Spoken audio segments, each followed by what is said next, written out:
आप सभी को प्रणाम। जय गुरुदेव। आज की संध्याय से पहले सभी मिलकर गायत्री मंत्र करेंगे।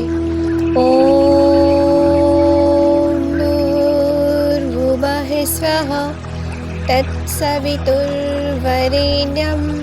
भर्गो देवस्य धीमहि धियो यो नः प्रचोदयात्। पिछले ऑडियो में आप सभी ने सुना, तप से स्वर्ग लोक में जाने का सौभाग्य प्राप्त होता है, दान से भोगों की प्राप्ति होती है, ज्ञान से मोक्ष मिलता है तथा तीर्थ स्थानों से पापों का क्षय होता है।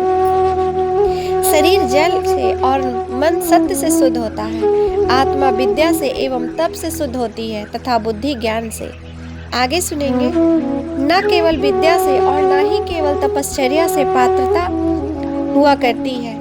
जहाँ सच्चरित्र है और ये दोनों तप और विद्या भी विद्यमान है, वही वस्तुतः पात्र है। तप से ही स्वर्ग मिल सकता है। तपस्वी पूजनीय होते हैं। तपश्चर्या बिना आत्मा में ध्यान नहीं लगता, न कर्म शुद्धि ही होती है। तप से सत्व प्राप्त होता है, सत्व से मन का निग्रह होता है, मन स्थिर होने पर आत्मा की प्राप्ति होती है और बंधन छूट जाते हैं। हे अग्निदेव, हम तपते रहें, प्रचंड तप से हम तपते रहें तथा सद्बुद्धि संपन्न और दीर्घजीवी बने।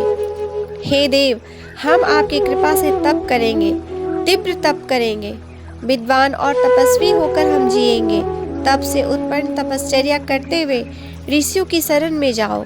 उस शिव संकल्पी ऋषियों ने व्रतों में दीक्षित होकर तप का अनुष्ठान किया। इससे राष्ट्र का जन्म हुआ। तप द्वारा ही उन्होंने इस राष्ट्र में बल और ओज का विकास किया।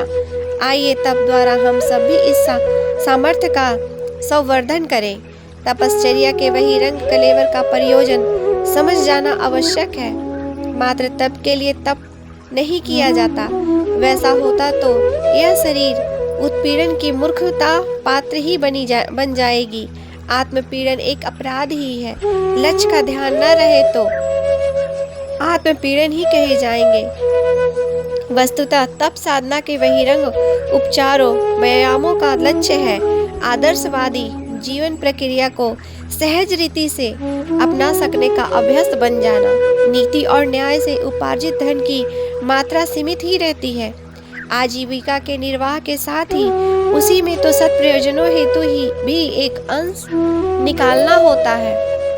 सीमित आजीविका और ऊपर से परमार्थ प्रयोजन का अतिरिक्त भार, ये दो कारण आदर्शवादी को प्रायः औरों की तुलना में आर्थिक दृष्टि से तंगी में ही रखते हैं। विलासिता का व्यसन तो आध्यात्मिक धन साध्य है। अनीतिपूर्वक उपार्जित कर निष्ठुर संकीर्णता के साथ उसे अपनी ही इंद्रिय लिप्साओं को तुष्ट करने हेतु लगाने के लिए सुरक्षित रखने की प्रवृत्ति ही विलासी रहन सहन के उपयुक्त होती है। अन्यथा उस हेतु पर्याप्त पूंजी जुटी नहीं सकती। इसलिए आदर्शवादी व्यक्ति को आरंभ से ही मितव्ययता एवं सादगी का अभ्यस्त होना पड़ता है। सादा जीवन उच्च विचार, इसलिए आध्यात्म का प्रथम सिद्धांत माना गया है। पूर्वाभ्यास द्वारा मनोभूमि एवं शारीरिक स्थिति अनुकूल बन जाने पर आदर्शवादी को धारा के प्रतिकूल चलने पर उत्पन्न कठिनाइयाँ क्लेशकर नहीं प्रतीत होती। तपश्चर्या के अभ्यासों से प्रमुख प्रयोजन में से यह भी एक है। साथ ही लोकप्रियता जीवन दृष्टि सदा ही औरों के प्रति ही भी संवेदनशील होती है तथा समाज की पीड़ा और पतन के प्रति उदासीन नहीं रहती। परमार्थ प्रयोजन के लिए धन लगाना भी समय, पुरुषार्थ और श्रम लगाने के साथ साथ जरूरी होता है। तपश्चर्या का उद्देश्य अपनी सीमित नीति उपार्जित आजीविका का एक अंश सहज भाव से परमार्थ प्रयोजन हेतु लगा सकने की मनोभूमि तैयार करना भी है। व्रत, उपवास आदि का अभ्यास सुलभ सस्ते सादे भोजन में ही संतुष्ट हो जाने की वृत्ति तो दृढ़ करता ही है। इन अभ्यासों के कारण नमक, शक्कर, मसाले आदि की स्वादिष्टता के प्रति आकर्षण न रह जाने पर इंद्रियां लिप्सा को नियंत्रित करना की भूमिका भी शुरू हो जाती है।